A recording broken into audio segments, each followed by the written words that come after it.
What's going on, guys? So today I'm here at Colonia Del Rey RV in Corpus Christi, Texas. We're going to take a look at this Forest River Cardinal Limited. Now, Forest River with their Cardinal line has made some pretty extensive changes to their 2020 model lineup, and let's talk about some of those. So hang tight, I'll be right back.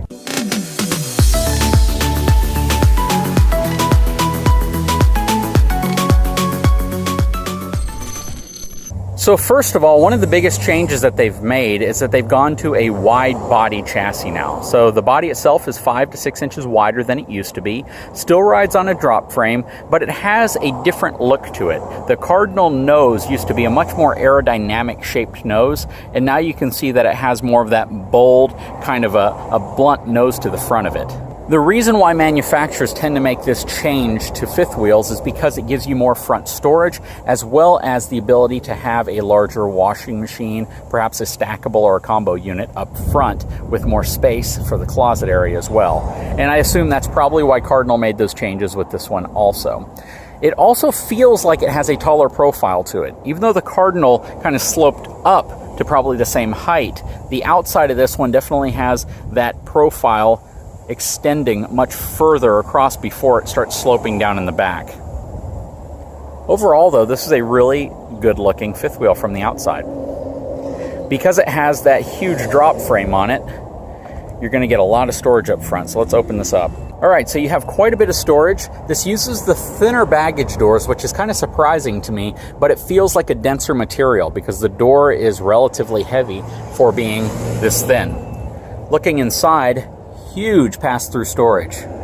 You could easily fit the spare tire in here if you wanted to, but it has a tremendous amount of room here, plus a nice covered flooring here that's protected real well. Another interesting thing is if you look at the aluminum framing here, the beams are much closer together than you might normally see, and it uses the 3-inch tall sections as well. So there's a lot of bracing up there. Looking underneath, this rides on an 8-inch drop beam section. The main portion of the frame is going to be 12 inches. Step back here. It has the LCI Equiflex suspension equalizer, 12-inch I-beam frame, and it has all rack and pinion slides, at least on this side. I love the fact that they have the Saloon S637 G-rated all-steel tires. Has the hydraulic level-up auto leveling as well. Opened up the outside kitchen area. You have a nice micro refrigerator with the glass door, plus nice little cabinet space up there. At first I thought it was a microwave. You have a place here for a barbecue grill, which comes with it, and you have your propane connection line right there. No sink outside. I really wish it had a sink, but a lot of these you're starting to see without sinks. Coming around, before we come around, let's take a look at the awning. You have two awnings, one coming off of the slide, one coming off of the main body. Does not have frameless windows. That's interesting because that has always kind of been a standard on the Cardinal line, but the Limited isn't their highest end version, and I guess that's one area that they cut some cost down because this specific unit isn't as pricey as some of them you might see. Coming around back, you have all LED lighting. You have a receiver back here, which is designed for a cargo rack. This isn't designed to tow a vehicle. One way you can tell is that there's no power connections for your lights, brakes, and all that stuff. You have your 50 amp power connection coming off of the back corner. Not a bad spot for it, honestly. Plus it is wired for Furrion wireless backup camera. This slide over here is all rack and pinion as well. Working our way back up to the front. Here's the back of your furnace, hot water heater, and your connections. So this is interesting. They moved the connections over here further back so you'd have this completely kind of unblocked storage area, and this is in its own little bay. I like that. That's something that's very unique, and I haven't seen that before. Again, the doors, they're not as thick, but they feel denser. They feel heavier. They feel like they're using maybe a slightly higher density foam inside of there. Then up here, you're going to have your propane cans, which will be installed when you buy the unit. And then your level up auto leveling system behind this little door, which I also like. I like these smaller doors for your leveling system. Over here you see that it has the new LCI Rhino box up front. It is a much shorter profile pin box, so it takes up very little room. I mean, this thing is probably all of 2.5 feet long. Very compact pin box. I guess they felt they didn't need to use as much steel and they could sacrifice some weight by going that route. Underneath, this is designed so you can install a generator here. There's no generator box in place, so just because you have the space for a generator doesn't mean you just slap one in there. You'd still need to put the insulated box in there just in case, you know, there's an excessive heat buildup. You don't have that going straight to more sensitive components. You have 2 battery boxes as well, and all your hydraulic controls are up there. One thing that Cardinal really likes to talk about is the fact that they use this underbelly armor. It's these rigid plastic panels that are individually placed underneath there. I believe they're 4 inches long, and you can take them out if you need to work underneath the coach, but it essentially provides a significantly higher amount of protection underneath against rocks, debris, things like that, that might hit the bottom of your coach while you're towing it. They definitely splurged on the vinyl graphics. That has to be the largest lettering vinyl I've seen.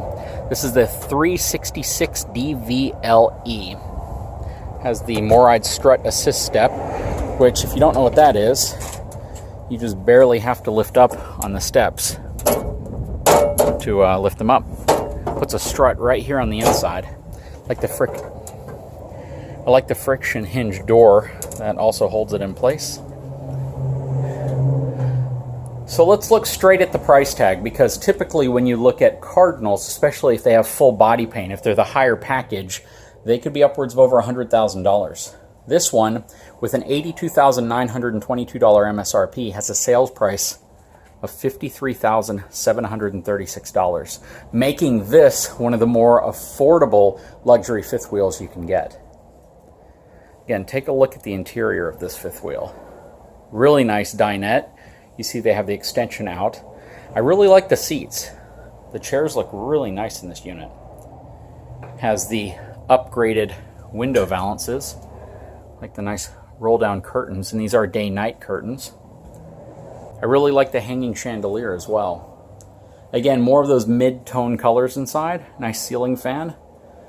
Another nice hanging light fixture above the island.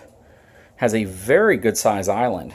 This island is probably about 4.5 to 5 feet long, and a lot of countertop space next to the stove. So you have about 1.5 feet on each side of the stove, which I think is really nice. If you cook a lot, that's kind of your prep area. That's where you put your spices and everything that you're going to apply to whatever food you're cooking. Let's take a look inside of this pantry. A lot of room in here. It's a good sized pantry. I like the real glass window that's in front of it. You can see the upgraded seating in here as well. This is going to turn into a rather large bed. So even though this is a rear living room floor plan, you can comfortably probably sleep, I don't know, maybe 4 people in here. If you have children, you might be able to sleep 6.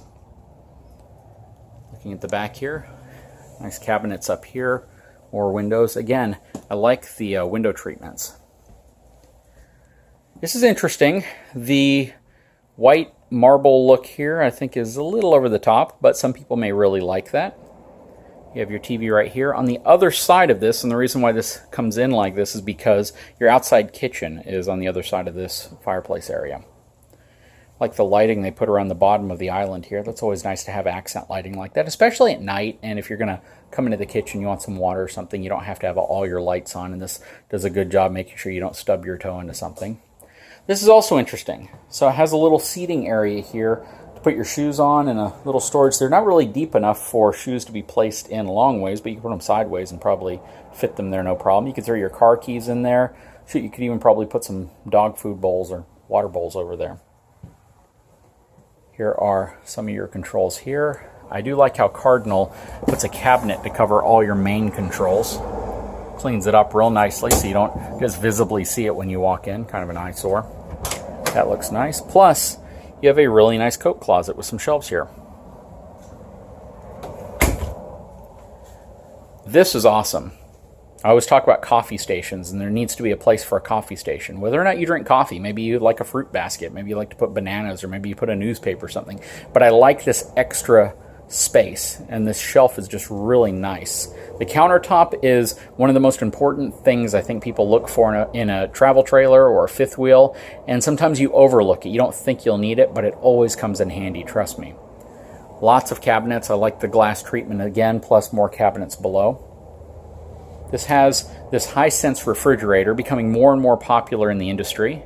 It's a residential refrigerator. It is not quite as large as a full-size residential refrigerator, but it's nowhere near as small as some of your traditional RV refrigerators. And I just love seeing this in RVs because it's a good setup for most fifth wheels, even if you're going to be full-timing.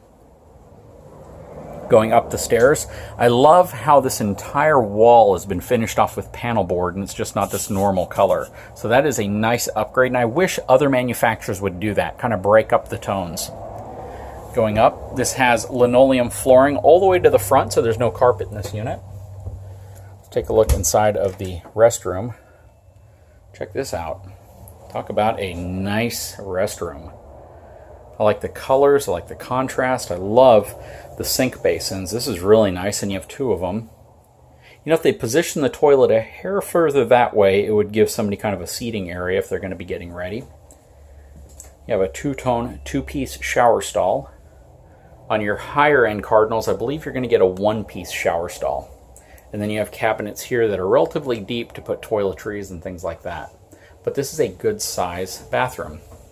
About 6'4" would be the maximum height to the ceiling, so if you're any taller than that, you might have to squat down if you're going to use this restroom. Going into the front bedroom area, king size bed. You have about 13-14 inches on this side, a little bit more room on the other side. I love the fact that they put these little nightstands here with power outlets on them as well, so you can charge your phones. It would have been nice to have the power outlets on the front side here as opposed to the side. They probably didn't want to take away from the look of that, but I think convenience-wise, you don't want your wires kind of running over the bed. Has a nice soft headboard, good height to the slide. I don't think you'd have any issue sitting up and kind of leaning against the headboard if you're going to watch TV. Whisper quiet air conditioning system, both in the front and the back of this unit, which are fully ducted. TV over here, along with your dresser, nice countertop, and another little seating area. This is a padded area that you could sit on, I suppose. Looks to be maybe about 8 inches deep, so it's not that large. And then you have this huge walk-in bedroom wardrobe. Remember when I was talking about that front nose cap and how they are making it a little bit bulgier up front? This is why, because you get this incredibly large space. You could put, I'm imagining, a full stackable unit inside of here. It's very wide and it's very tall. You have a place for your dryer vent and your connections here. But I know some of you are going to want to see how large the closet space is. So you can see here that there is a ton of room in here. And yes, you could walk inside of this closet space. It's easily 3 feet deep. And you have space for shoes here at the back. Very nice setup. Before we wrap up this video, let's take a look at the numbers on this unit. So this has a 15,500 pound gross vehicle weight rating, and it has a cargo capacity of 2,989 pounds. Rides on 16-inch wheels and tires, G-rated. These are those all-steel Saloon tires. But yeah, guys, this is a really nice fifth wheel. And even though there are some areas where they've definitely cut some cost, like using the standard framed windows as opposed to frameless windows, and not having an upgraded pin box, you've gained some things such as a wider footprint to it as well, so there's more space on the inside, a different shaped front nose, which is also going to give you more room for your front closet and a laundry area. The interior of this unit is also really nice. Anyways, guys, I hope you enjoyed this video. If you did, please take a moment, subscribe to my channel, give me a thumbs up, and we'll talk to you again very soon.